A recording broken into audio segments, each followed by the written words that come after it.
Section 1. Hey guys, tonight we wander slowly into the quiet hush of a Silk Road morning, where the sky is still pale and undecided, and the world smells faintly of dust, leather, and something unexpectedly comforting: tea.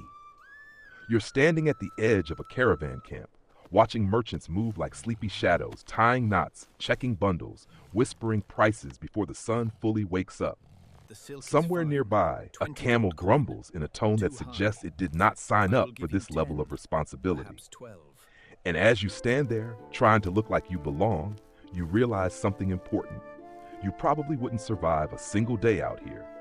Not because you're weak, but because you'd spend too long trying to Google how to pack tea like a gemstone with no signal. So before you get comfortable, take a moment to like the video and subscribe, but only if you genuinely enjoy what I do here. And hey, drop a comment telling me where you're listening from and what time it is there. I always love seeing how far these quiet stories travel. Now, dim the lights, maybe turn on a fan for that soft background hum, and let's ease into tonight's journey together. You shift your weight slightly as the ground crunches beneath your feet. Fine sand mixed with stray bits of straw. The caravan is already alive with quiet purpose. No one is rushing, but no one is idle either. Every movement feels practiced, almost ritualistic, like a morning routine perfected over years of repetition. Right in front of you, a trader kneels beside a pile of tightly wrapped bundles. At first glance, you might think they contain silk or spices, but no, these are bricks of tea. Compressed, dark, and dense, each one carefully wrapped in layers of cloth and paper. You watch as he runs his fingers over the surface, inspecting for cracks the way someone today might inspect their phone screen after dropping it, equal parts hope and quiet dread. Tea, you realize, isn't just a drink here. It's value, it's survival, it's reputation. Historically, during the height of the Silk Road trade, tea traveled thousands of miles from China into Central Asia and beyond. It wasn't always the delicate loose leaves you might imagine sipping from a porcelain cup. Often, it was pressed into solid bricks, easier to transport, easier to stack, and if necessary, easier to use as currency. Yes, actual money. Somewhere out there, someone once paid for dinner with a chunk of tea. Honestly, not the worst deal. You crouch down beside another merchant who is carefully layering thin sheets of bamboo around a stack of tea bricks. The bamboo crackles softly as he bends it, forming a protective shell.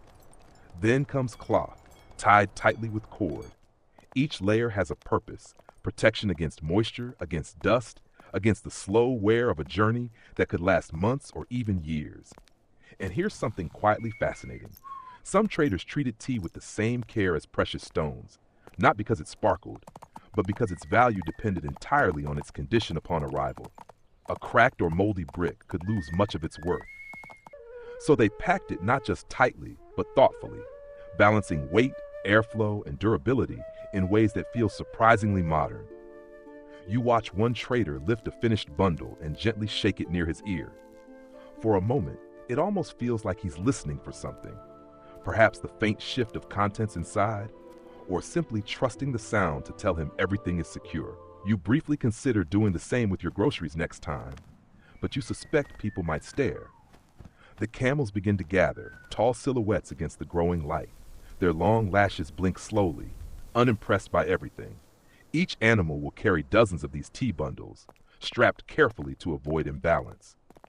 Because if one side is heavier than the other, the camel will absolutely let everyone know, loudly, and not in a polite, excuse me kind of way.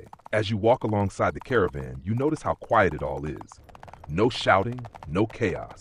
Just the soft thud of footsteps, the creak of leather straps, the occasional snort from a camel who clearly woke up on the wrong side of history.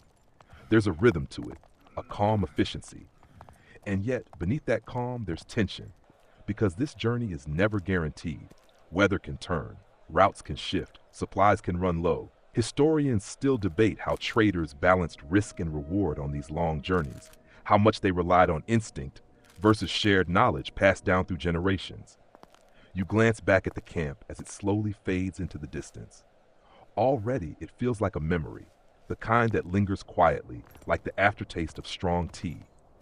Ahead of you, the road stretches out, long, winding, and full of stories you haven't heard yet. Section 2. You keep walking with the caravan as the sun slowly lifts itself over the horizon, turning the sand into something almost golden, like it's trying a little too hard to impress you. The air is still cool for now, and the traders take advantage of that, moving steadily, conserving energy, speaking only when necessary. It's the kind of quiet that feels intentional, like everyone agreed, without saying it out loud, that mornings are for thinking, and maybe for not being overly dramatic before breakfast. Beside you, a trader adjusts one of the tea bundles strapped to a camel. He taps it twice, lightly, then nods to himself as if the tea has just passed an exam. You're starting to notice that these small gestures, tapping, listening, adjusting, are everywhere. Nothing is left to chance. Because out here, even tea has responsibilities, and that's when it really settles in. This tea you're traveling with isn't just cargo, it's currency. Historically, along parts of the Silk Road, especially in regions like Tibet and Central Asia, tea bricks were used as a form of money. Not metaphorically, literally. You could trade a brick of tea for goods, services, even horses. Imagine paying your rent today by handing over a stack of compressed tea and hoping your landlord appreciates subtle earthy notes. It would definitely make late payments smell nicer, at least. You walk closer to a group of merchants who have paused briefly to check their inventory. One of them unwraps a corner of a tea brick, just enough to inspect the texture and aroma. He inhales gently, eyes half closed, like someone testing a new candle in a store, but with significantly higher stakes. Then he wraps it back up with care, smoothing the cloth as if tucking it in for a long journey. What's fascinating and a little unexpected is how standardized some of these tea bricks became. During certain periods, especially under Imperial Chinese influence, tea bricks were produced with consistent sizes and markings. Some even had official stamps, almost like ancient branding, a kind of early, verified seller badge, except instead of a blue check mark, you get a block of tea you can literally chew if things get desperate. Which, by the way, people sometimes did. You glance at one of the bricks more closely. It's dark, almost black, with a slightly uneven surface. Pressed leaves, stems, maybe even a few twigs, all compacted into something that feels solid, dependable. Not glamorous, not flashy, but incredibly useful. And here's a detail most people don't think about. Tea wasn't just traded for luxury. In many regions, especially colder, high-altitude areas, tea was essential for daily life. Mixed with butter and salt, it became a nourishing drink that provided warmth and calories. So when traders carried tea across these vast distances, they weren't just transporting a commodity, they were delivering something people genuinely relied on. You notice a merchant counting quietly under his breath, fingers moving over each bundle. There's a rhythm to it, almost like a lullaby made of numbers. You try to follow along, but somewhere around 12, your brain decides it would rather think about snacks. The caravan slows slightly as the terrain begins to shift. Less open sand, more scattered rocks. The camels adjust their pace without complaint, which feels like a rare and precious moment worth appreciating. One of them glances at you briefly, as if acknowledging your presence, then immediately loses interest. Fair enough. There's a quiet understanding among the traders that value isn't always visible. Silk shines. Spices smell strong, but tea waits. It reveals itself slowly, through preparation, through time. In a way, it's the perfect companion for a journey like this. Patient, resilient, and just a little bit understated. Historians still debate how widespread tea as currency truly was across different regions and time periods. Some argue it was more localized, while others suggest it played a broader economic role than we often realize. Either way, standing here now, watching these traders handle each brick with such care, it's hard to deny its importance. You walk alongside one of the older merchants whose pace is steady but unhurried. His hands are weathered, his movements efficient. He doesn't speak much, but when he does, it's soft, almost like he's sharing secrets with the wind rather than with you. He gestures toward the bundles and says something you don't fully understand, but the meaning feels clear enough. This tea carries stories of where it came from, who made it, who will receive it. It's not just an object, it's a connection between places that might never meet otherwise. You think about that for a moment. about how something as simple as tea can travel across 24, mountains, 25. deserts, Wait now. languages, and 1, cultures, 2, 3, quietly 4, linking 5, lives and the together. crates make 30. And then, of All course, accounted your for. modern brain adds. And here I am complaining when my delivery takes 2 days. The caravan continues forward, the sun climbing higher now, warming the air just enough to remind you that comfort is temporary. Still, there's something soothing about the steady movement, the soft rhythm of footsteps, the gentle sway of the camels. And somewhere in all of this, wrapped in cloth and bamboo, stacked with care and quiet intention, the tea waits, ready to be traded, to be brewed, to become part of someone else's story. Section 3. The path beneath your feet grows a little rougher now, scattered with small stones that shift just enough to keep you paying attention. You fall into step beside a pair of traders who are carefully rechecking their loads, and this time, you notice something different. Not just what they're carrying, but how they're carrying it. The tea isn't simply packed, it's arranged. Each bundle is positioned with a kind of quiet precision, like balanced against the others, like pieces in a puzzle that only experienced hands know how to solve. The cords are pulled tight, then adjusted again, not because they're loose, but because almost perfect isn't quite good enough when your cargo has to survive months of heat, wind, and the occasional camel with strong opinions. You pause to watch one trader unwrap a bundle just slightly, revealing the inner layers. First cloth, then a woven bamboo casing, and finally the tea bricks themselves, stacked in neat, compact rows. It feels less like unpacking goods and more like opening a carefully prepared gift. Except instead of excitement, there's a quiet, professional focus. This is where it becomes clear. They're not just packing tea. They're protecting it like it's something precious, like jade or silver or gemstones. Historically, this wasn't just poetic comparison. On the Silk Road, the value of tea depended heavily on its condition upon arrival. Moisture was the enemy. Too much humidity, and the tea could mold. Too much dryness, and it could lose flavor. Physical damage could break the bricks apart, reducing their usefulness as both product and currency. So traders developed surprisingly sophisticated packing methods to guard against all of that. You watch as a merchant slides a thin layer of paper between 2 tea bricks. It's not decorative, it's functional, helping prevent friction and absorbing small amounts of moisture. Then comes another wrap of cloth, tied in a pattern that distributes pressure evenly. It's the kind of detail that feels oddly modern, like watching someone carefully pack fragile items for shipping. Except here, there's no fragile sticker, just experience and hope. And here's something you might not expect. Some traders even adjusted their packing based on the specific route they were taking. Desert routes required extra protection against heat and sand, while mountain paths demanded tighter packing to withstand jolts and drops. It's almost like customizing your luggage depending on whether you're going to the beach or hiking. Except if you get it wrong, you don't just forget sunscreen, you lose your entire livelihood. You gently press your hand against one of the bundles. It's firm, slightly warm from the rising sun, and surprisingly reassuring. There's a solidity to it that makes sense now. This isn't just tea, it's trust, compressed into something you can carry. A nearby trader notices your curiosity and gives you a small, knowing smile. He taps the bundle and says something short, almost like a proverb.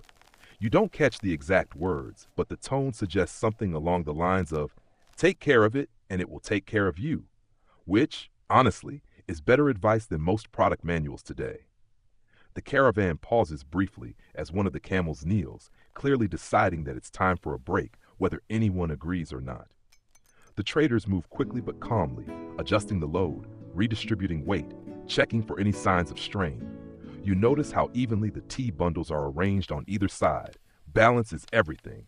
Too much weight on one side, and the journey becomes uncomfortable for everyone involved.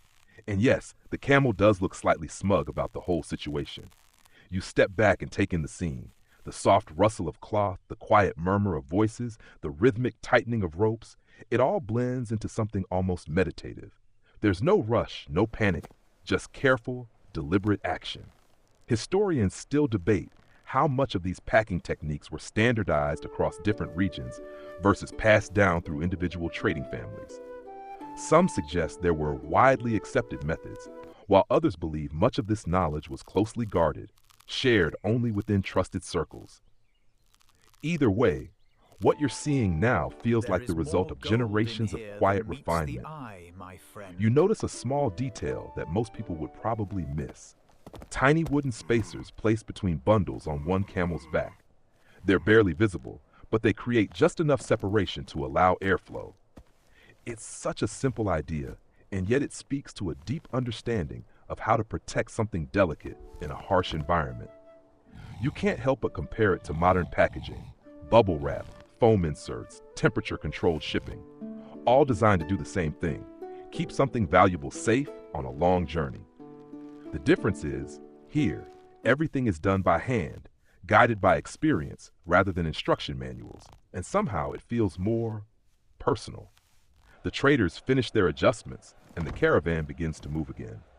The bundles of tea sway gently with each step, secure but not rigid, allowing just enough movement to absorb the rhythm of the road. It's a quiet kind of engineering, one that doesn't announce itself, but proves its worth over time. You walk alongside them, feeling the steady pace settle into your body. There's something calming about it, the predictability, the care, the sense that every detail has been considered. And as you glance at the tea bundles once more, you realize they really do resemble something more than just goods. Not flashy like jewels, not rare in the same way, but just as carefully handled, just as deeply valued. Because out here on this long, quiet road, what matters isn't how something looks. It's how well it survives the journey. Section 4. The road begins to stretch wider now, opening into a long ribbon of pale earth that seems to drift endlessly toward the horizon. You settle into the steady rhythm of walking, your steps syncing almost unconsciously with the soft, deliberate pace of the caravan. The tea bundles sway gently on either side of the camels, like quiet pendulums marking time in a world that doesn't check clocks. A breeze moves across the land, carrying with it the dry scent of sand and something faintly herbal, perhaps a trace of tea escaping from one of the tightly wrapped bricks. You imagine the aroma slipping through layers of cloth and bamboo, stubbornly refusing to stay completely contained. Even when packed like treasure, tea still finds a way to remind the world it exists. Ahead of you, the caravan begins to form a longer line. The traders instinctively adjust their positions, spacing themselves out to match the terrain. This isn't random, it's a practiced formation. Too close and the camels might crowd each other. Too far and communication becomes difficult. It's a balance, like everything else out here. You glance at the camels more closely now. Each one carries not just tea, but the weight of the journey itself. Their long legs move with a kind of effortless patience, hooves pressing into the earth with a soft, steady thud. They don't rush, they don't hesitate. They simply continue. Historically, camels, especially Bactrian camels with their two humps, were essential to Silk Road trade. Their ability to endure extreme temperatures, carry heavy loads, and travel long distances with minimal water made them the perfect companions for routes that crossed deserts and mountains alike. Without them, much of this trade simply wouldn't have been possible. You watch as one camel turns its head slightly, giving you a look that feels oddly judgmental. It's hard to tell if it's assessing you or just contemplating existence, but either way, you feel like you've been politely evaluated and found mildly confusing. The traders walk alongside their animals, occasionally reaching up to adjust a strap or check a bundle. There's a quiet partnership here, human and animal moving together, each relying on the other in ways that don't need to be explained out loud. And then there's the route itself. The Silk Road wasn't a single road, despite the name. It was a network of paths, branching and reconnecting across vast distances, linking cities, cultures, and landscapes that might otherwise never meet. Some routes cut through scorching deserts, where the heat shimmered like a mirage.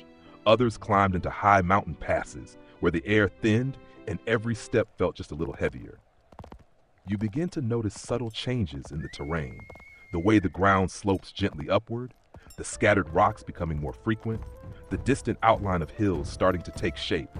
It's not dramatic, but it's enough to remind you that this journey is constantly shifting. A trader near you points ahead, speaking quietly to another. You catch only fragments, but the tone suggests familiarity. This is a route they've taken before. There's comfort in that, even if the road itself never stays exactly the same. Here's something quietly intriguing. Traders often chose their routes based not just on distance, but on factors like political stability, availability of water, and the reputation of certain stops along the way. A slightly longer path might be preferred if it offered safer passage or more reliable trading opportunities. It's a bit like choosing a longer drive today because the shorter route has terrible traffic. Except here, traffic might involve bandits or unpredictable weather. Historians still debate how traders shared information about these routes. Some believe there were informal networks of knowledge, stories exchanged at caravanserais, advice passed between trusted contacts. Others suggest that certain routes and strategies were closely guarded, kept within families or trading groups to maintain an advantage.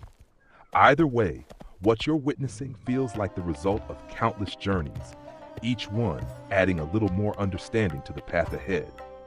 The sun climbs higher now, and the warmth begins to settle into your shoulders. It's not uncomfortable yet, but it's a gentle reminder that the day will grow more demanding. The traders adjust their head coverings, pulling fabric across their faces to shield against dust and glare. You consider doing the same, but your modern instincts are still stuck somewhere between "this is fascinating" and "where is the nearest air-conditioned cafe?" A soft bell chimes from one of the camels, a small metal piece tied near its harness. The sound is light, almost musical, and it repeats with each step, an accidental rhythm that blends into the quiet hum of the caravan. It's strangely soothing, like a distant wind chime that decided to go on an adventure. You fall into step beside another merchant, younger than the others, who walks with an easy confidence. He glances at you briefly, then at the tea bundles, as if checking that everything is still in place. There's a sense of responsibility there, but also something else, pride maybe. Carrying tea like this isn't just work. It's a role, one that connects him to a much larger story. You think back to the careful packing you saw earlier, the layers, the balance, the quiet attention to detail. All of it matters even more now, as the caravan moves deeper into the journey. Every bump, every shift in terrain tests those decisions. And yet there's no anxiety in the air, just focus. The road continues to unfold ahead of you, steady and unhurried. The camels move, the traders walk, the tea travels, wrapped, protected, and quietly valuable. And somewhere in the distance, beyond what you can see, there are markets waiting, conversations waiting, cups waiting to be filled. But for now, it's just this moment. The soft sound of footsteps, the gentle sway of bundled tea, and the long, patient road stretching forward. Section 5. The light shifts almost without you noticing, becoming softer and warmer as the morning settles into itself. The caravan doesn't stop, but its pace relaxes just slightly, as if even the road understands that this is a time for steadiness rather than urgency. You find yourself thinking less about where you're going and more about how everything feels. The quiet rhythm, the muted colors, the faint scent of tea that still lingers like a secret in the air. Ahead, the terrain smooths out again, and the traders begin to talk a little more. Not loudly, never loudly, but in low, measured tones that drift back to you in fragments. Names of places, mentions of weather. A brief, almost amused comment about a camel that once refused to cross a perfectly ordinary patch of ground. You get the sense that out here, even small stories are worth keeping. As the caravan continues, one of the older merchants gestures for a brief pause. Not a full stop, just a moment to check, to breathe, to reset. You follow as they gather near a slightly elevated patch of earth where the breeze moves more freely. And then, almost without ceremony, one of them unwraps a small portion of tea. Not from the main cargo, those remain sealed untouched, but from a separate pouch carried for moments like this. The leaves are looser, less compressed, meant for immediate use rather than trade. A small pot is produced, along with water that has been carefully rationed and carried. Even here, even now, tea finds its place. This is where your journey gently overlaps with something much larger, something rooted in a time when tea wasn't just practical, but deeply cultural. During the Tang Dynasty in China, tea evolved from a simple beverage into an art form. Preparation became ritual. Appreciation became philosophy. It wasn't just about drinking tea, it was about how you prepared it, how you served it, how you experienced it. Even the act of grinding tea into powder and whisking it into hot water was done with a kind of quiet intention that feels surprisingly familiar if you've ever tried to make the perfect cup of anything and somehow ended up just staring at it thoughtfully. You watch as the trader heats the water, the small flame flickering gently in the open air. There's no rush, no impatience, just a calm, deliberate sequence of actions that feels almost meditative. And here's something you might not expect. During the Tang period, tea was often compressed into cakes or bricks, not just for transport, but also for preparation. Pieces would be broken off, ground into powder, and then brewed. So the very same form that makes tea easier to carry across the Silk Road also connects directly to how it was enjoyed in its place of origin. You smile slightly at the thought. This tea has already lived multiple lives before even reaching its destination. The water begins to steam, and the trader adds the tea with a careful hand. The aroma rises slowly, subtle at first, then more present. It's earthy, warm, grounding. Not flashy, not overwhelming, just steady, like everything else on this journey. You're handed a small cup. It's simple, unadorned, and warm against your fingers. You take a cautious sip, half expecting something dramatic, but instead it's gentle, quietly rich. The kind of flavor that doesn't demand attention but rewards it if you offer it. And for a moment, everything else fades just a little. The sound of the wind softens. The movement of the caravan pauses. Even the camels seem to agree that this is a moment worth respecting, although one of them still manages to make a low, unimpressed noise just to stay consistent. You glance at the others as they drink. There's no ceremony in the formal sense, no elaborate gestures or strict rules, but there is a shared understanding. This is more than just hydration. It's a pause, a connection, a reminder of where this journey began. Historians still debate how much Tang Dynasty tea culture directly influenced the practices of traders along the Silk Road. Some believe that elements of the ritual traveled with the tea itself, subtly shaping how it was perceived and consumed in distant regions. Others suggest that while the product moved, the deeper cultural aspects remained more localized. Either way, sitting here now, it feels like some part of that tradition has quietly followed the tea across time and distance. You take another sip, slower this time. The warmth spreads gently, settling into your chest like a quiet reassurance. It's easy to forget, in the middle of a long journey, that something as simple as tea can create a moment of stillness. A brief pause where nothing is being traded, nothing is being calculated, nothing is being carried, except the experience itself. You think about how different this feels from modern life. No notifications, no urgency, just a cup, a breeze, and a group of people who understand the value of slowing down, even if only for a few minutes. And then, of course, your mind adds, if this were today, someone would absolutely try to review this tea online mid-sip. The moment passes gently. The cups are emptied. The pot is cleaned and packed away with the same care as everything else. There's no lingering, no hesitation. The journey continues. You stand, brushing the dust lightly from your clothes, and fall back into step with the caravan. The tea you just tasted feels like a quiet companion now, its warmth still present, its memory blending into the rhythm of the road. Ahead, the path continues, unchanged, unhurried, and somewhere behind you in that small, fleeting pause, you leave a moment that feels both simple and quietly significant, just like the tea itself. Section 6. You ease back into the rhythm of walking, the warmth of that small cup of tea still lingering somewhere behind your ribs, like a quiet echo that refuses to leave in a hurry. The caravan stretches out again, returning to its familiar formation, but now you notice something new. Not in the movement, but in the subtle differences between the bundles themselves. Some are wrapped tighter than others. Some have extra layers. A few even carry faint markings, symbols brushed or stamped onto the outer cloth. At first they seem decorative, but the longer you look, the more you realize they're not decoration at all. They're information. You drift closer to one of the traders, watching as he adjusts a bundle with a particularly thick outer wrapping. He presses it lightly, then nods, satisfied. There's a faint smell, slightly smoky, slightly aged, that sets it apart from the others. This, you begin to understand, is where things get a little more inventive. Because protecting tea on a journey like this wasn't just about wrapping it well.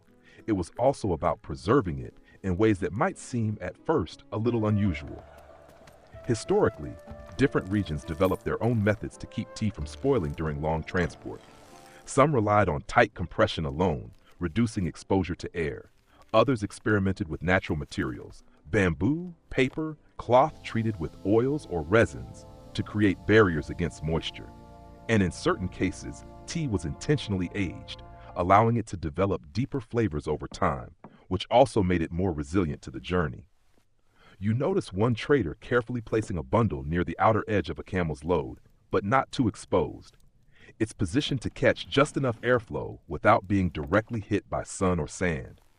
It's a small detail, but it feels deliberate. And here's something quietly fascinating. Some teas actually improve during transport. The slow passage of time, combined with the gentle shifts in temperature and humidity, could deepen the flavor. So in a way, the journey itself became part of the process. Imagine ordering something online and it arrives tasting better because it took longer. Modern logistics would not know what to do with that. You walk alongside another merchant who carries a small pouch at his side. He opens it briefly, revealing loose tea leaves that look darker, slightly twisted, almost glossy. He gestures as if explaining something. Again, the words are just out of reach, but the meaning feels clear enough. Not all tea is the same, and not all tea travels the same way. Some require more care, some tolerate more risk. Some, like people, just need the right conditions to do their best work. You smile at that thought, then immediately imagine trying to explain your own ideal conditions to a Silk Road trader. Yes, I perform best with stable Wi-Fi and snacks. You're not entirely sure that would translate. The caravan slows briefly as the path narrows between low rocky outcrops. The camels adjust, stepping more carefully now, their loads shifting slightly with each movement. You notice how the bundles absorb these small jolts, the layers of wrapping doing exactly what they were designed to do. Protect, cushion, adapt. There's a quiet elegance in it. Historians still debate how much experimentation went into these preservation techniques versus how much was simply tradition passed down over generations. Some argue that traders were constantly refining their methods, learning from each journey. Others believe that many of these practices remained largely unchanged, trusted because they had already proven themselves. Either way, what you're seeing now feels like a blend of both. Knowledge shaped by time, but still responsive to the moment. A soft gust of wind moves through the caravan, lifting the edges of cloth and carrying with it a mix of scents, dust, leather, and that faint, persistent note of tea. It's never overwhelming, never sharp, just present enough to remind you what all of this is for. You glance at one of the more heavily wrapped bundles again, noticing how its outer layer has been reinforced with an extra binding of cord. It looks almost overprotected, like someone who brought 3 jackets just in case. But out here, just in case isn't overthinking, it's survival. And then there are the stories. You overhear a brief exchange between 2 traders, something about a past journey where a sudden storm soaked part of their cargo. Some of the tea was lost, ruined by moisture, but some of it, surprisingly, developed a different flavor, one that later became desirable in certain markets. It's the kind of accidental discovery that feels both frustrating and strangely lucky. You can't help but think, somewhere out there a mistake became a tradition. The caravan emerges from the rocky path, returning to more open ground. The movement smooths out again, the camels settling back into their steady pace. The traders adjust their loads one last time, checking for any signs of wear or imbalance. Everything holds. You take a deep breath, letting the quiet settle around you once more. There's something deeply reassuring about the way these people move through uncertainty, not by eliminating it, but by preparing for it, adapting to it, and occasionally even learning from it. And as you walk alongside them, surrounded by bundles of tea that have been packed, wrapped, and preserved with such care, you begin to see it differently. Not just as something to be traded, but as something that carries time within it. Time and patience and a quiet understanding that not everything needs to arrive quickly to arrive well. Section 7. The day stretches on in that unhurried way you're starting to get used to, where time feels less like something measured and more like something gently carried along with you. The caravan continues forward, steady as ever, but there's a subtle shift in the air now, something quieter, more cautious. You notice it first in the way the traders speak. Their voices drop slightly, conversations becoming shorter, more purposeful. It's not fear, exactly, more like awareness. The kind that settles in when you know the road ahead has stories of its own. You drift closer to a pair of merchants walking side by side. One of them glances back briefly, scanning the path behind you. Not suspicious, just attentive. It's a small gesture, but it tells you something important. Not everything that travels this road is as predictable as tea. Because where there is value, there is always interest. And sometimes, that interest comes in less friendly forms. Historically, the Silk Road wasn't just a network of trade. It was also a place of secrets, competition, and the occasional quiet attempt to take what wasn't freely offered. Tea, especially as it grew in value, became something worth protecting not just from the elements, but from other people. You notice how some of the bundles are marked differently, subtle variations in wrapping, small symbols, knots tied in specific ways. At first, you might think these are just identifiers, but the longer you look, the more you realize they could also be a kind of code, a way to signal origin, quality, ownership, or perhaps something else entirely. There are stories, softly told, rarely written, about traders who went to great lengths to protect their knowledge of tea. Not just how it was packed, but where it came from, how it was processed, which routes were safest. Because information out here could be just as valuable as the tea itself. You walk alongside a younger trader who carries himself with a quiet alertness. His eyes move often, not nervously but deliberately, taking in the surroundings, the caravan, the road ahead. At one point, he adjusts a bundle, then checks the knot twice, as if confirming something only he understands. And here's something you might not expect. There were actual efforts, in certain periods, to keep tea production techniques secret. In China for a long time, the methods of cultivating and processing tea were closely guarded. It wasn't just about trade, it was about maintaining an advantage. There's even a well-known story of how tea knowledge eventually spread beyond its original borders, through travelers, monks, and depending on who you ask, a bit of quiet borrowing of information. Nothing dramatic, just the slow, inevitable movement of ideas across distance. You can't help but think of it like someone trying to keep their favorite recipe secret, only to realize that eventually someone else is going to figure out at least part of it, especially if it smells that good.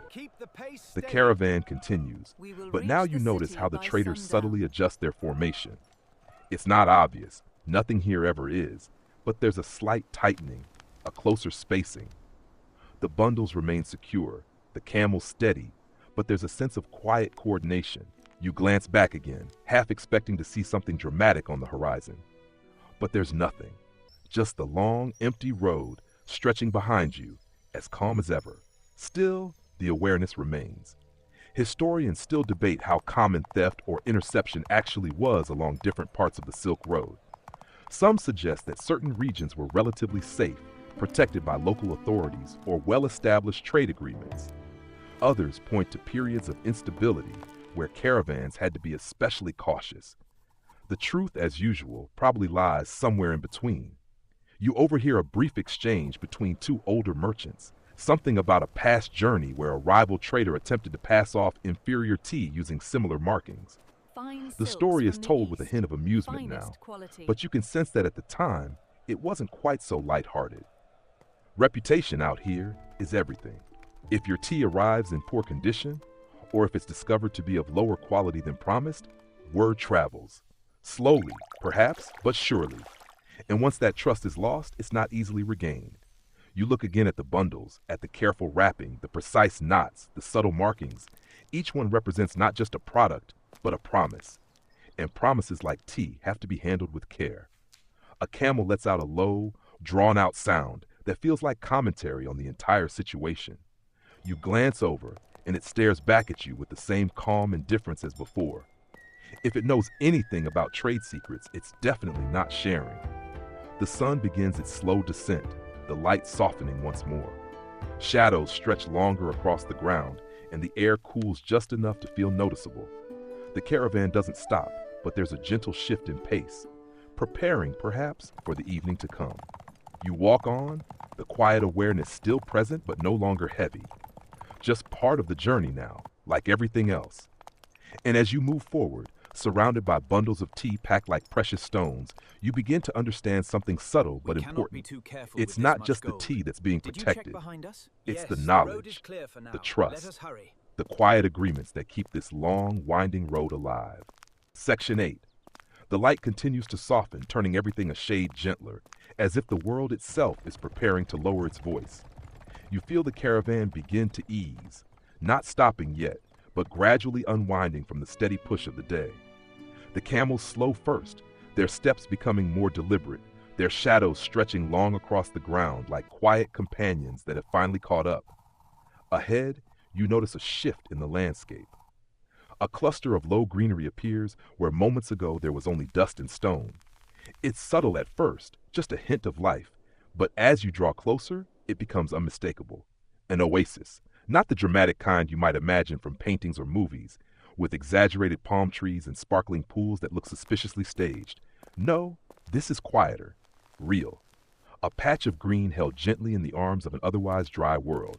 A place that doesn't announce itself, but simply exists, patiently. The caravan begins to gather, naturally converging toward this point. There's no rush, no sudden excitement, just a shared understanding. This is where you pause. You step onto slightly softer ground, the texture changing beneath your feet. There's moisture here, real, tangible moisture, and the air carries a different scent now, fresher, cooler, still faintly touched by tea, because of course it is. The traders move with a calm familiarity, guiding the camels to rest, loosening straps, checking loads. You watch as the bundles of tea are carefully adjusted, not removed entirely, but given space to breathe. Even at rest, the care doesn't stop. And here in this quiet pause, something else begins to happen. Trade, not in the loud, bustling way you might expect. There are no shouting matches, no dramatic exchanges. Instead, it's soft conversations, measured gestures, goods revealed slowly. A trader from another caravan approaches, carrying items wrapped in cloth, spices perhaps, or textiles. There's a brief exchange of greetings, respectful and unhurried. You notice how the tea bundles are presented, not all of them, just a few, enough to show quality, to invite interest. One is unwrapped partially, revealing the compressed bricks inside. The other trader leans in slightly, inspecting, nodding, asking quiet questions. It feels less like a transaction and more like a conversation that happens to involve objects. Historically, oasis stops like this were essential to the Silk Road. They weren't just places to rest. They were hubs of exchange, where goods, information, and stories flowed between travelers. Caravans arriving from different directions would meet, share news of routes, weather, political changes, and of course, trade what they carried. You watch as a small piece of tea is broken off and offered for inspection. The other trader examines it closely, even smelling it, much like earlier. There's a pause, a thoughtful silence, before a quiet agreement seems to form. And just like that, value shifts hands. Here's something quietly surprising. In some oasis markets, tea could be exchanged not just for goods, but for services, guides, protection, access to certain routes. It wasn't always a direct trade.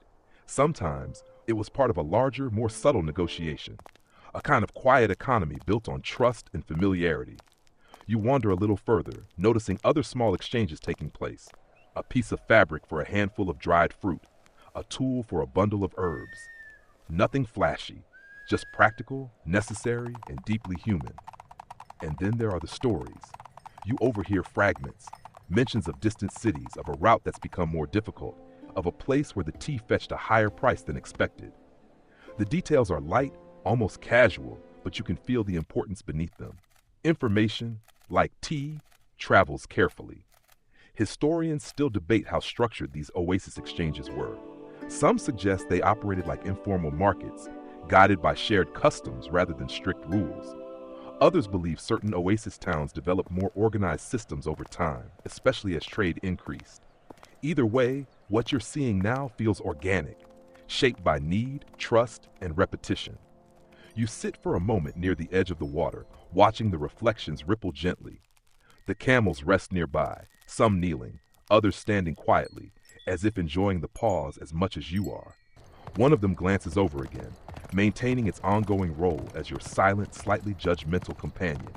You consider offering it some tea, then quickly decide against it. Something tells you that would not go as planned. A trader approaches with a small cup, offering you another taste. This one is slightly different, richer perhaps, or just influenced by the moment. You sip slowly, letting the flavor settle. It's interesting how the same tea can feel different depending on where you are. The sun dips lower, casting a warm glow across the oasis. Shadows deepen, colors soften, and the quiet hum of activity begins to fade into something more restful. The trades slow, the conversations shorten, and the sense of movement gives way to stillness. The tea bundles are checked once more, their wrappings adjusted, their positions secured for the next stretch of the journey. Nothing is left unattended. Even in rest, there is care. You take a deep breath, letting the calm settle around you. There's something deeply reassuring about this place, not because it's permanent, but because it exists exactly when it's needed. A pause in the journey, a moment of exchange, a quiet reminder that even long roads are made of smaller stops. And as the last light of day begins to fade, you realize that this oasis, like the tea itself, is part of a much larger story, one that moves slowly, gently, and always forward. Section 9.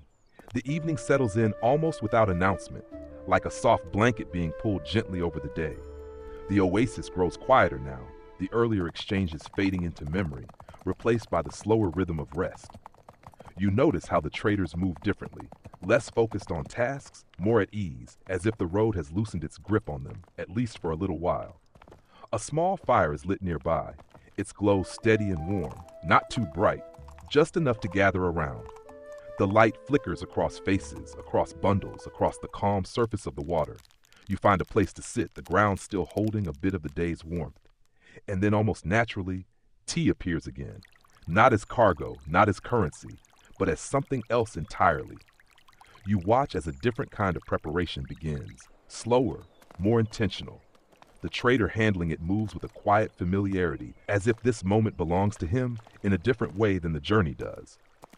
The tea is measured carefully, the water heated with patience, the entire process unfolding like a gentle routine that doesn't need to be explained.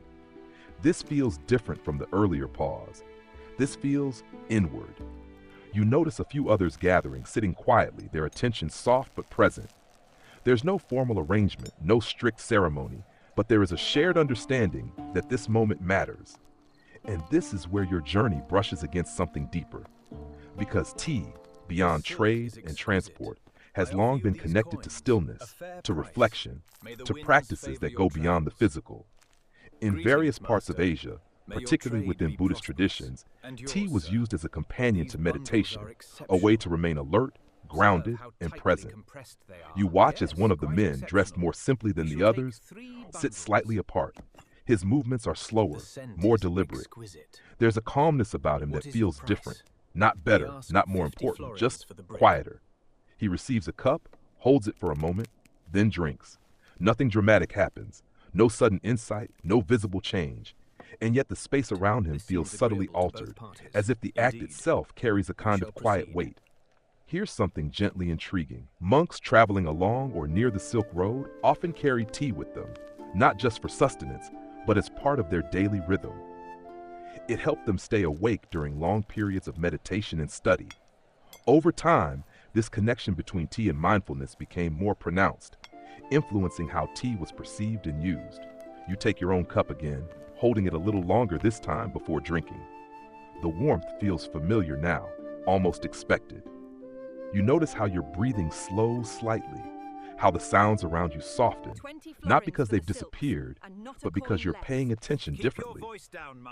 A camel shifts nearby, letting out a quiet sigh that feels oddly in tune with the moment. You glance over, half smiling. Even it seems calmer now.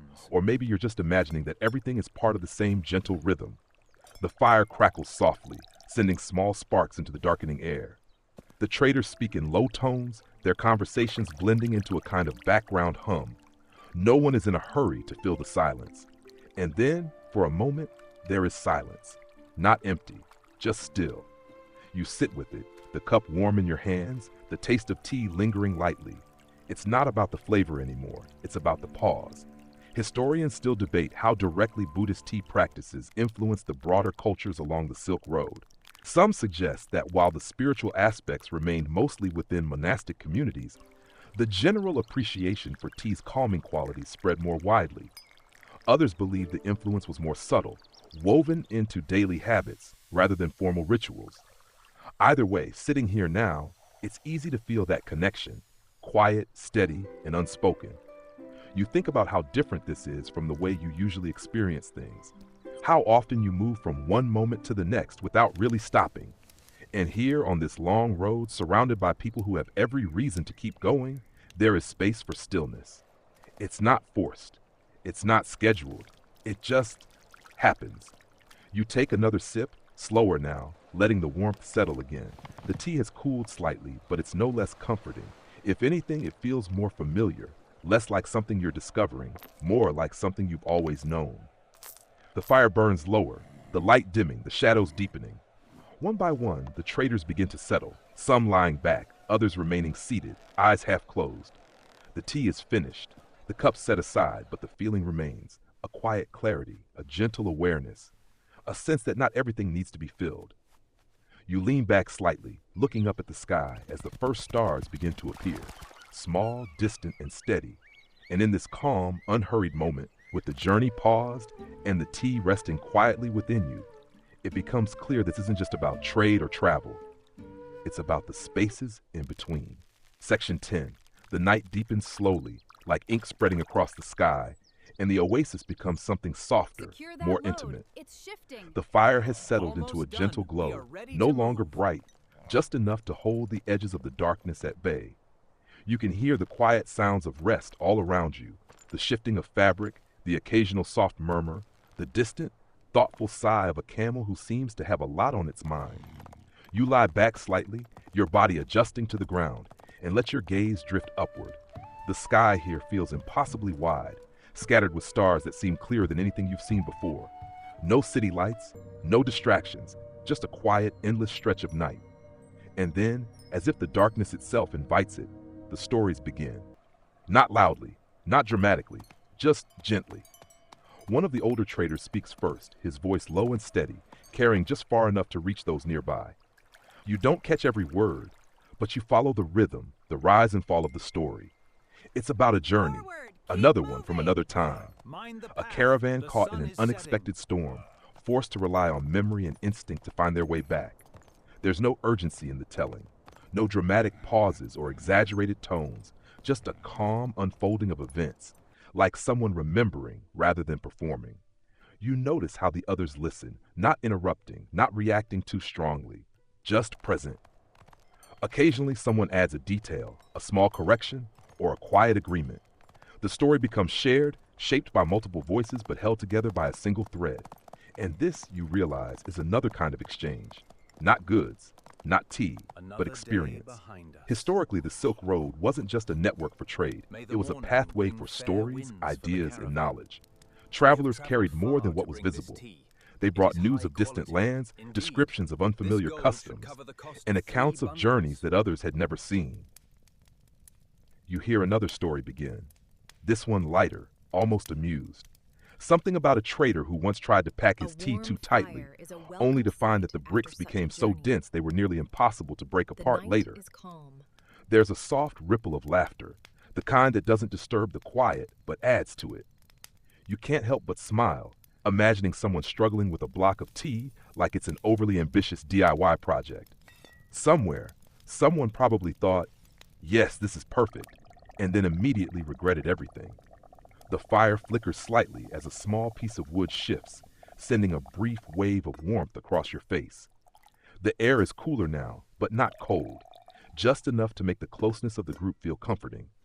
You notice how the tea bundles, even at rest, remain carefully positioned nearby. Not scattered, not forgotten, always within awareness. Even in storytelling, the responsibility doesn't disappear, it simply becomes quieter. Here's something quietly interesting. Many of the stories shared along the Silk Road weren't written down at the time. They lived in memory, passed from person to person, shaped by each retelling. Some may have changed over time, details shifting slightly, perspectives blending. Others may have remained surprisingly consistent, preserved through repetition. Historians still debate how accurate these oral accounts were. Some believe they offer valuable insights into daily life and travel conditions.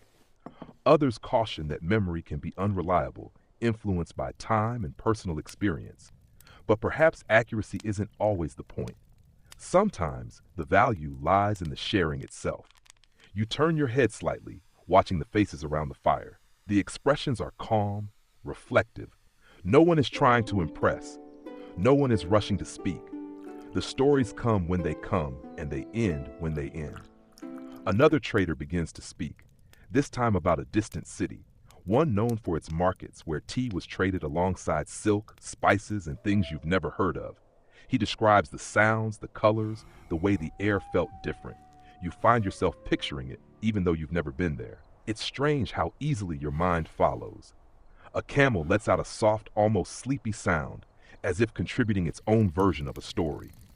You glance over and see it resting more fully now, its long neck relaxed, eyes half closed. For once, it looks less judgmental and more contemplative. You consider that a small victory. The stories continue, some longer, some just brief moments shared and then released into the night. There's no need to remember everything, just enough to carry forward. You feel your own thoughts slowing, matching the pace of the voices, the rhythm of the fire, the quiet presence of the caravan at rest. The day feels distant now, its details softened, its movement replaced by stillness. And yet, the journey doesn't feel paused. It feels held.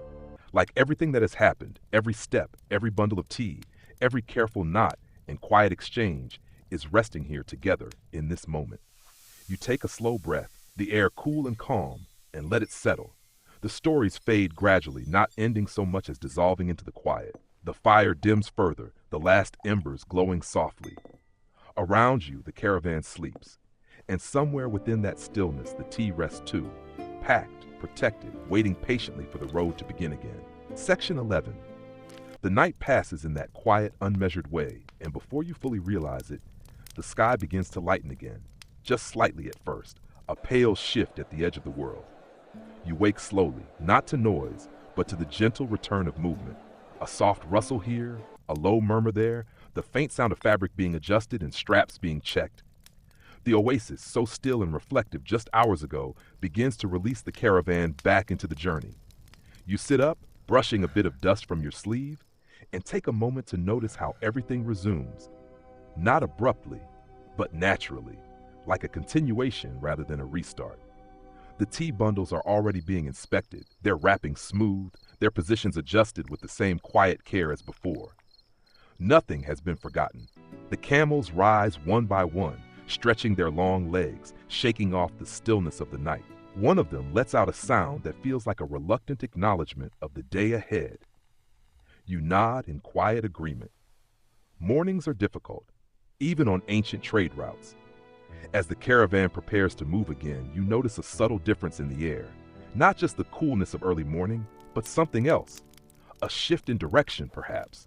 Or maybe just the sense that the journey is entering a new phase. Because the tea you're traveling with is about to reach new lands. You fall into step as the caravan leaves the oasis behind, the greenery fading once more into the distance. The road stretches forward, familiar and unfamiliar at the same time. And gradually, almost without announcement, the cultural landscape begins to change. You hear it first in the language. New sounds, different rhythms.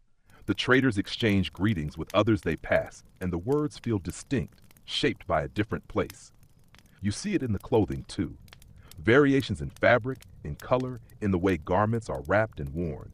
The tea remains the same, but everything around it begins to shift. Historically, as tea moved westward along the Silk Road, it entered regions like Central Asia and the Middle East, where it was gradually introduced into local customs.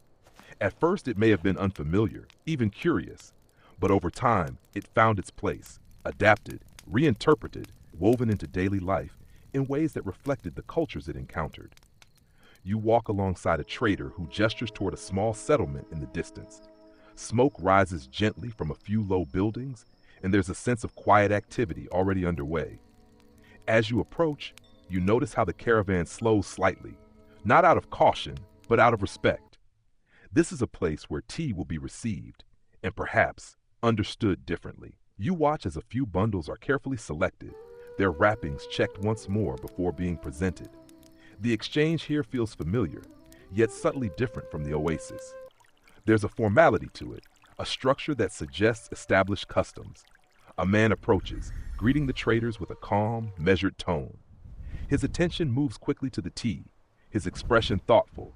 He examines the bundles, not just visually, but with a kind of quiet curiosity, like someone encountering something both known and new. Here's something quietly fascinating. In many parts of the Middle East, tea eventually became a central part of hospitality. Served to guests, shared in conversation, it took on a social role that extended beyond its origins. But in these earlier moments of introduction, it was still something being explored. Its uses, its flavors, its place in daily life still unfolding. You notice how the tea is prepared slightly differently here. The method isn't identical to what you saw before. The proportions shift, the timing changes. It's subtle, but noticeable. A reminder that when something travels, it doesn't remain unchanged, it adapts. You're offered a cup again, and as you take a sip, you sense the difference. The flavor feels familiar, but the experience is not quite the same. There's something added, perhaps in the preparation, perhaps in the setting. It's the same tea, but it carries a different story now. You think about how that works, not just with tea, but with anything that moves across cultures. It doesn't lose its identity, it expands it. A trader nearby speaks quietly with a local, their conversation flowing more easily than you expected. There's a sense of connection there, built not just on trade, but on shared understanding. Even if the details differ, the act of exchange remains the same. Historians still debate how quickly tea was adopted in these regions. Some suggest it spread gradually, gaining popularity over time.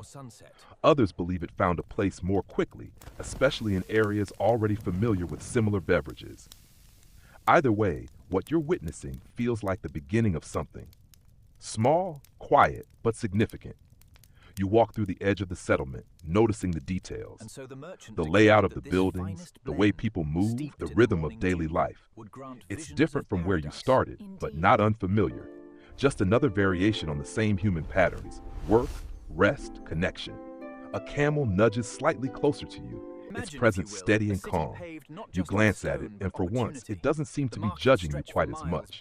Maybe you've earned a little respect, or maybe it's just tired. Either way, you'll take it. The caravan begins to move again, leaving the settlement behind. The tea bundles are lighter now. Some have been traded, their journey continuing in new directions. But the road ahead remains long. And as you walk forward, surrounded by the quiet persistence of the caravan, you realize that the tea you're traveling with is no longer just from one place. It belongs to many now. Carried, shared, adapted, its story growing with every step. Section 12. The road feels a little different now, though you can't quite explain why at first. Maybe it's the subtle change in the air or the way the conversations shift. Less about distance, more about destinations you've never heard of. The caravan continues, steady as always, but there's a quiet sense that the world is widening. You walk alongside the traders as the landscape gradually opens into broader paths, where other travelers appear more frequently. Not large groups, not crowded, just enough to remind you that this road connects far more than what you've seen so far. And then, in small, almost unremarkable moments, you begin to notice something new. Curiosity. A group of travelers passes by, their clothing slightly different, their expressions attentive. One of them pauses briefly, glancing at the tea bundles with clear interest. There's a short exchange, gestures, a few shared words, and then they continue on, but not without looking back once more. It's a quiet kind of attention, not urgency, not demand, just interest. Because the tea you've been walking with for so long is beginning to reach places where it is not yet fully understood.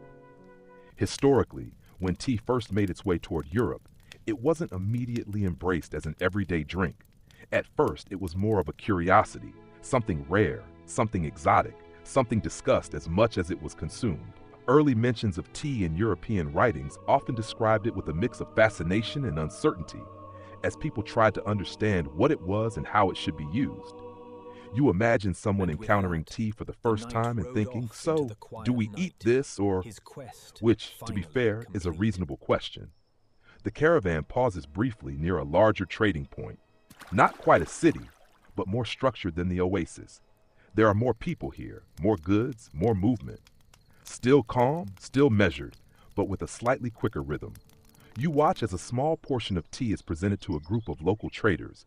Their reactions are subtle but telling. Raised eyebrows, thoughtful nods, a quiet exchange of comments. One of them leans in to smell the tea, then steps back considering.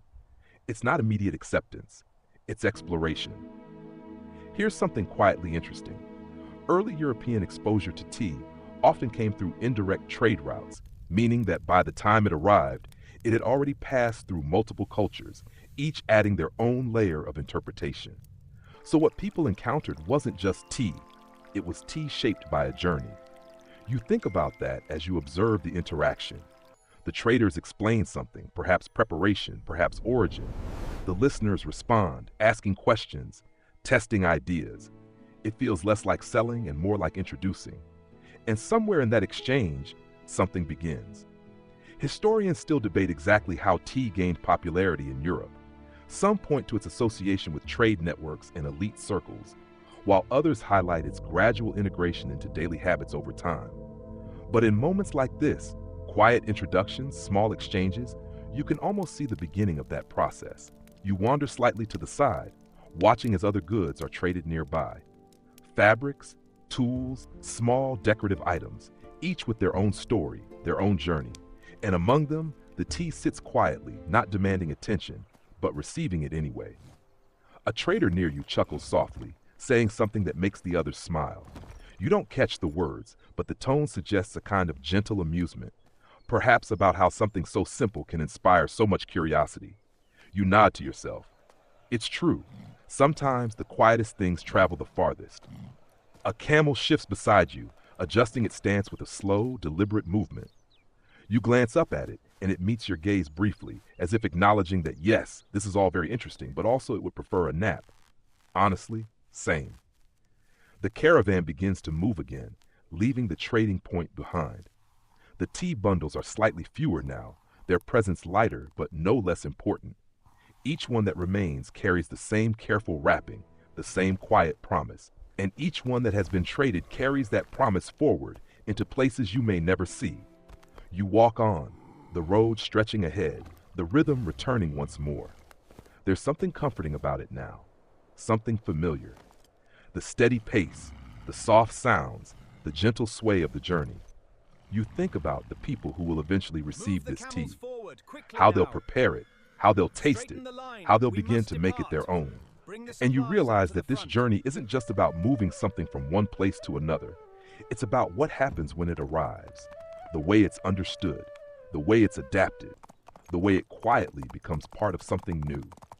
The sun begins to lower again, the light softening just as it did before. Another day nearing its end, another stretch of road behind you, and still, the tea travels on.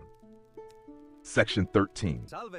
The evening returns once more, gently folding itself over the road like a familiar routine you no longer question. The light softens, the air cools, and the caravan eases into a slower rhythm again. But this time, something feels slightly different. Not in the movement, but in the feeling beneath it. You've been walking with these traders for a while now, long enough that the patterns are no longer new, long enough that the quiet has become something you understand. And in that quiet, you begin to notice the people more clearly, not just as part of the caravan, but as individuals, each with their own pace, their own habits, their own small, consistent ways of moving through the journey. You walk beside one of the older traders again, the one whose hands always seem to know exactly what to do. He adjusts a strap, checks a bundle, then pauses for just a moment longer than necessary, as if remembering something. There's a story there, not one that's being told out loud, but one that's present all the same. Because while the Silk Road is often remembered for the goods it carried, silk, spices, tea, it was also shaped by the people who traveled it. And many of them, despite their essential role, remain unnamed. Their lives woven quietly into the larger story without ever standing at the center of it. You watch as a younger trader laughs softly at something, his voice light, easy. Another walks a little apart, more reserved, his attention focused on the path ahead. One hums quietly under his breath, a tune you don't recognize but somehow feels familiar. These are not famous figures, no grand titles, no recorded biographies, and yet without them, none of this would exist. Historically, the lives of everyday traders along the Silk Road are not always well documented. We know about the routes, the goods, the empires that influenced them, but the individuals who carried those goods across vast distances often remain in the background. Their experiences, their routines, their small decisions, these are harder to trace. Historians still debate how much we can truly know about these traders. Some rely on scattered records, travel accounts, and archaeological findings to piece together a picture. Others suggest that much of their daily lives will always remain just out of reach, known only through fragments. And yet, walking here with them, it doesn't feel like they're missing. It feels like they're simply quiet. You notice how one trader carefully unwraps a small personal item from his pack, a piece of cloth, worn but neatly folded. He looks at it briefly, then wraps it again, returning it to its place. It's a simple action, but it carries weight, a reminder that even on long journeys, people carry pieces of home with them. You think about what you would bring if you were here for months, maybe years. Something small, probably. Something that doesn't take up space, but still means something. Then you imagine trying to explain your choice. Yes, I brought this because it reminds me of my favorite playlist. And you quietly decide that maybe some things don't translate well across centuries. The caravan slows as the ground becomes slightly uneven again. The camels adjust, their steps careful but steady. The tea bundles sway gently, still secure, still protected, still moving forward, always forward. You walk beside the younger trader now, the one who laughed earlier. He glances at you briefly, then at the horizon, as if measuring distance in a way that doesn't rely on numbers. There's a kind of resilience here, not loud, not dramatic, but constant. The ability to keep going, to adapt, to carry not just goods, but responsibility. And here's something quietly meaningful. For many traders, this wasn't just a single journey. It was a way of life, repeated trips, familiar routes, relationships built over time. The road wasn't something they passed through, it was something they belonged to. You consider that for a moment, to belong to a road. It sounds strange at first, but the more you think about it, the more it makes sense. The routines, the knowledge, the connections, it all forms something larger than any one journey. A soft breeze moves through the caravan, lifting the edges of cloth, carrying that familiar, faint scent of tea. It's become part of everything now, so constant that you almost forget it's there, until you notice it again. Like background music you didn't realize was playing. A camel walks a little closer to you, its presence steady and calm. You glance at it, and it gives you a look that feels less judgmental now, more accepting. You've been here long enough to become part of the scenery. That feels like progress. The sun dips lower, the sky shifting into softer tones. The traders begin to prepare for another evening stop. Their movements calm, practiced. Nothing rushed, nothing uncertain. You take a deep breath in, the quiet settle around you once more. And as you walk alongside these people, these quiet, steady figures who carry the journey forward, you realize something simple but easy to overlook. History isn't just made by the moments we remember. It's carried by the people we don't. Step by step, bundle by bundle, story by story. Section 14. The road feels softer now, not in texture, but in presence, as if the journey itself is beginning to exhale. You continue walking, the rhythm steady, familiar, almost comforting in its predictability. The caravan has thinned slightly over time, some traders parting ways at earlier stops, others joining briefly and then fading into different directions. What remains is quieter, more distilled.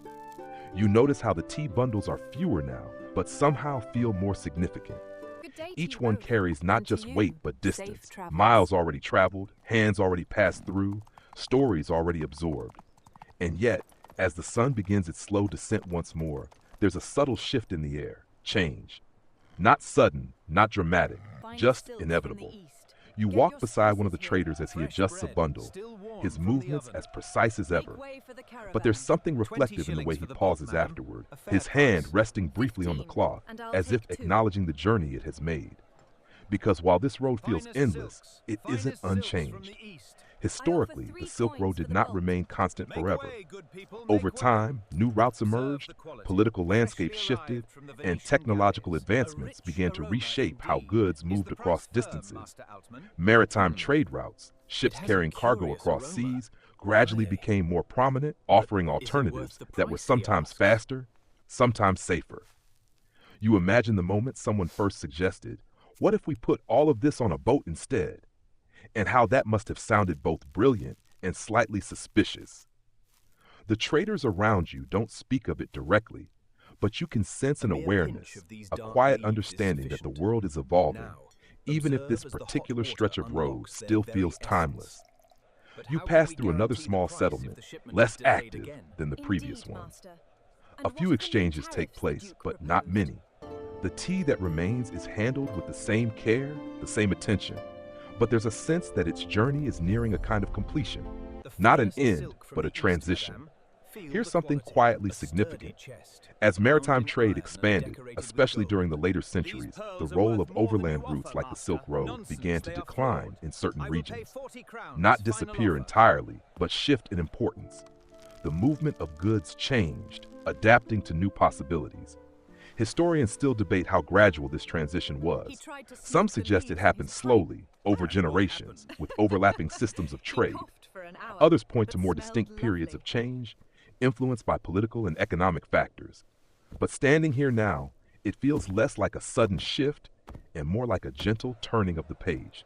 You watch as a trader carefully unwraps one of the remaining bundles, checking its condition. The tea inside is still intact, still protected, still carrying everything it was meant to carry. There's a quiet satisfaction in that. The road has done its work. You think about all the steps that led here, the careful packing, the steady walking, the pauses at oases, the exchanges, the stories, the small moments of stillness. Each one part of something larger, something that doesn't need to be rushed to be meaningful. A camel walks beside you, its pace slower now, more relaxed. You glance at it, and it meets your gaze with what feels like quiet agreement. You've both come a long way. There's something comforting about that shared experience, even if it's unspoken. The light continues to fade, the sky shifting into softer shades once more. The caravan begins to prepare for another evening, but this time, it feels different. Not just a pause, but a kind of gentle closing. Not the end of the journey, but the end of this part of it. You sit for a moment, watching as the traders settle, their movements calm, familiar. The tea bundles are placed carefully, their wrappings adjusted one last time for the day. And as you look at them now, you don't just see objects, you see distance, care, time, quietly carried. The road behind you feels longer than before, not because it has changed, but because you understand it differently now. And the road ahead? It continues, of course. But it no longer feels like something you need to follow all the way to the end, because you've already seen what matters. The way something simple, tea, carefully packed like a precious stone, can travel across the world, not just changing hands, but connecting lives. Softly, patiently, without ever needing to rush.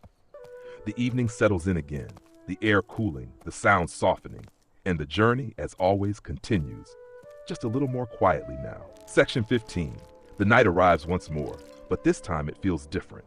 Softer, quieter, as if even the road knows this part of the journey is gently coming to rest. You settle down with the caravan, the movements now familiar enough that they no longer require your full attention.